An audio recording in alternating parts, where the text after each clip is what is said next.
Leadership at the G20, you said it's going to be crucial, but how do you see that playing out?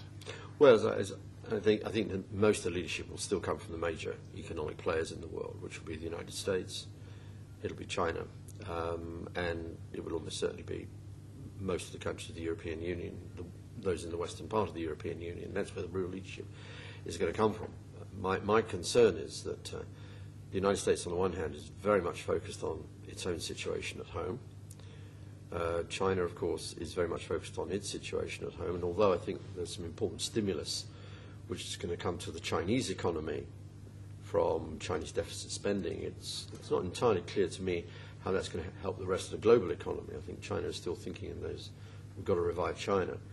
And I've been rather disappointed by the European Union over the last year, because if what comes out of this experience over the last 12 months is that the European Union has pursued almost a beggar thy neighbour policies. Indeed, until last June 2008, there was still resistance in the European Central Bank to even recognise there was a crisis on. So the leadership should come, must come, and inevitably has to come from the most important players in the international economy.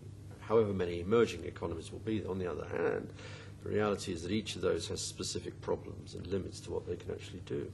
I think you said, and perhaps the theme was also picked up by others, protectionism is not the answer. I think you did say this is not the 1930s, this is not the Depression of the 30s, it's a very different time. So you certainly see red warning signs of anybody taking a protectionist approach. No, but that's absolutely right. I mean, we know where protectionism led in the 1930s.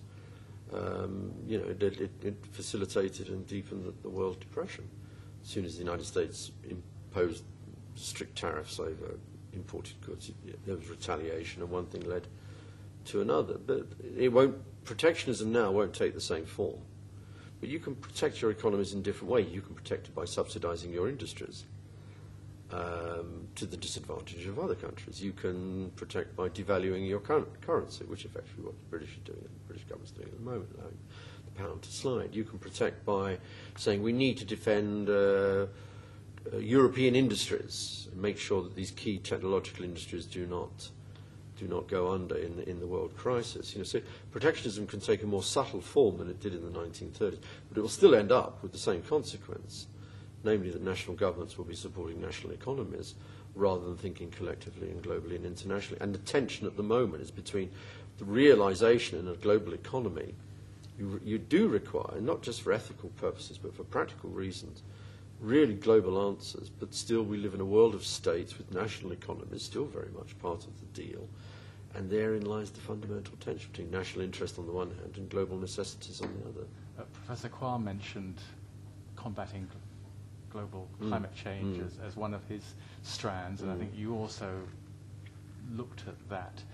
I think you were saying that it's very much a long way down the road, but has the current financial crisis, the global crisis, has that brought climate change into even sharper relief? Well, it has, but I think politically it will push global warming or measures to try and counter global warming further back. I think national governments now are increasingly regarding what they regard as expensive measures to counter global warming as being too expensive, too problematic, too much of a burden on business in very, very difficult times. I'm rather pessimistic about global warming anyway. I think that a lot of national governments around the world, and they haven't said it openly, but I think they've accepted it implicitly, have already accepted a degree of global warming.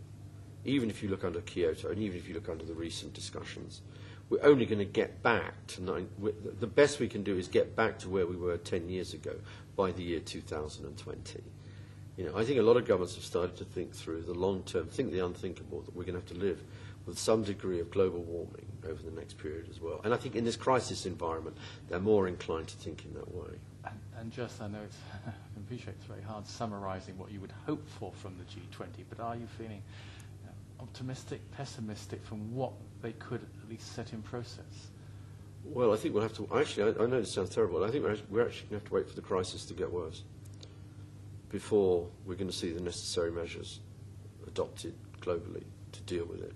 I think still at the moment there are too many people around who are either brought up under different economic doctrines, or kind of believe in the market as a kind of an ultimate solution to all problems, or who feel that deficit spending is a big problem, who don't like the word nationalisation, you know, I still think this crisis will have to get, I mean, I don't want it to happen, but I do think it will have to get deeper before we will see the kind of radical measures, which, by the way, the United States took after World War II, as I said in my lecture.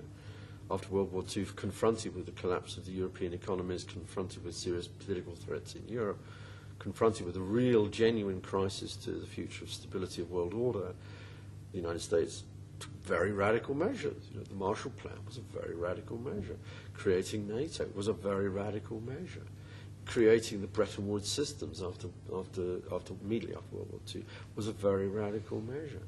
We're simply going to need that kind of radical thinking, which we are simply at the moment not seeing. We're simply seeing governments, national and international organizations, trying to catch up with a reality they don't like, taking measures and then finding that those measures simply don't add up to enough, and then having to take further measures. I think we're simply in a cycle of that. I think we are going to confront another deep financial and economic crisis within months, weeks maybe. And I think, again, that's going to accelerate the radicalisation of the measures that are going to be done. And they're not going to be always easy measures, and they're not always going to be painless. Thank you very much.